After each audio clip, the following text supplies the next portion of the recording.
So you want to grow your business and you need to hire for a key position. What are the steps that you could take to find the right person and make sure that you're getting the right person? And how can you implement this? This is a fantastic question. I'm Scott Sylvan coming to you live from Consulting Secrets on a perfect day to talk about business growth, opportunities, hiring the right people, getting the right talent, in a fantastic day to talk about you. I'm coming to you live from Sacramento. So one of the most common maneuvers inside of a business to put some rocket fuel where it needs to be is to bring in the right talent and the right skill. And what you're going to find is if you've never had to do this before, it may seem strange, it may seem unusual, and you may not know the steps. So I'm going to give you 3 steps to get the right person. So first and foremost is your acquisition criteria. What does this person need to possess? What do they need to be able to do? Okay, so you may say that they might have to have a degree. Okay, that's cool. You may say that they have to have X amount of years of experience, 5 years of experience. Okay, that's cool. You may say that they need to have some sort of basic knowledge when it comes to computer programs. It could be Microsoft, it could be Google, it could be anything that you want. But getting very clear on like what capacity would this person have? And if they were a superhero, you'd be like, what are those superhero traits? What do they need to do? Okay, what is it that they have to possess? And then what you're going to do is you're going to take this information and you're going to write a job description. You're going to write about what you believe the ideal candidate is going to be able to do, what they're going to say, who they're going to oversee, and what's going to be done. And you're like, hey, Scott, how do I know how much we're supposed to pay that person? Well, you could go to a place like Glassdoor or salary.com and you could get some ranges. Now, you've got a lot of decisions to make from here. You could say, I want to hire, the person who's going to fit within this budget, and we've got a budget of $100,000. Or I want to hire a rock star, and I'm going to increase this budget because I really want people in place. Whatever way you decide to do this, there are opportunities, and there's going to be opportunity cost. There's going to be things that you get, and there's going to be things that you miss. And the reason that I bring this up is I will have people say, hey, Scott, I need to hire a role and I want to hire on the cheap end. How do I save money here? And I say, hey, look, saving money may be important in some aspects of your business.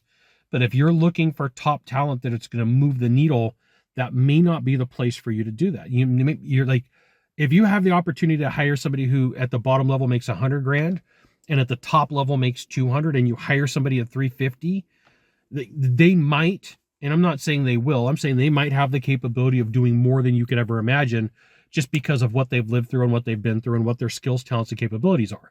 So when I say, hey, listen, you've got some decisions to make when it comes to what's going to happen with this person and where they're going to be in the business and how much they make. As a side note, one of the problems that you're going to face is the people who find out how much they make. Because if they can increase your business capability, there's a value associated with that. And so in smaller organizations, what happens is business owners, founders, CEOs, they don't tend to hire the best talent they can get. They don't really go through a process. They've never had an HR person tell them, hey, or an executive tell them this is what you should be doing to build out. So they're not used to going after the best and hunting for the best target. And so one of the side effects of this is people complain about how much that top talent gets paid. So you got the job description, you have figured out, hey, am I willing to pay for top talent or not? Or am I going to stick to the bottom of the medium? That's your decision. I can't tell you what to do. I could just share with you what gives you rocket fuel. Okay. Number 3, you're going to interview. You're going to interview somewhere between 3 and 10 people minimum. You're going to have multiple conversations. You're going to list out all the questions. You are going to have 3 to 10 interviews, and then they're going to be interviewed twice. And you might set those interviews up all on the same day. Like, hey, first and foremost, you're going to interview with Bob and Mary, and then you're going to interview with Steve, whoever Steve may happen to be. Okay. Or you might call them back. There's times in 1 year, I think I did pretty close to 400 job interviews. And the next year I did pretty close to 300. I interviewed a lot of people, and you could see patterns very fast. You could start picking up on stuff and saying, okay, here's what they're going to say, and here's what they're going to do. And then here's my follow-up question. And one of the reasons that you do 2 interviews with 2 people is somebody is going to see or hear something that the other person didn't. So what you do is you say, hey, candidate, here's what we're going to do. Can you hang out for a couple of minutes? We're going to go talk. And then you're going to compare notes. hey, listen, they answered this question, but I feel like they left some information out. Why don't we ask about that? Or, I don't know, I don't have clarity on what's going on this point in their life. So you go back in, you sit down, you say, okay, well, we got a couple of questions based upon the interview process that we had. It says that there's a gap in your employment. What happened? Well, I had a family member get really sick and I took care of him. Totally understand. Well, I spent some time in jail. Well, tell me about that. Well, I did some financial fraud. Okay, well, that's kind of interesting.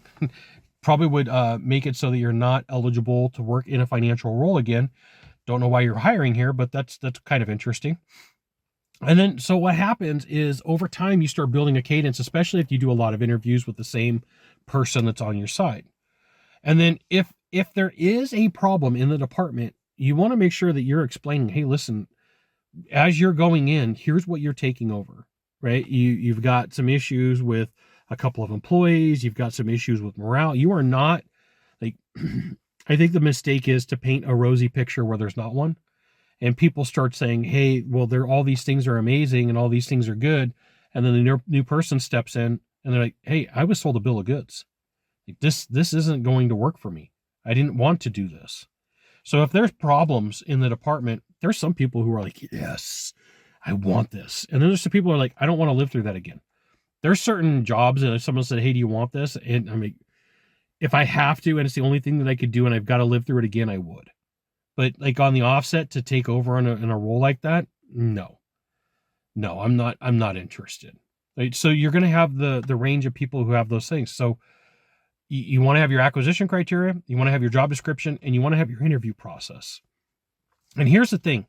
If you have 10 to 15 questions that you're asking consistently over and over and over again, and you're going to be able to spot places, issues, problems, things that come up consistently, and it'll become pattern recognition for you.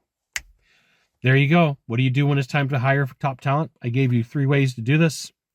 You got 1 of 3 things to do from here. Just 1 of 3. Find the subscribe button, click on it. Every time I send out a video, you'll get an update. 2, hit follow. 3, share this video with a friend. We'll see you soon. Thanks for watching.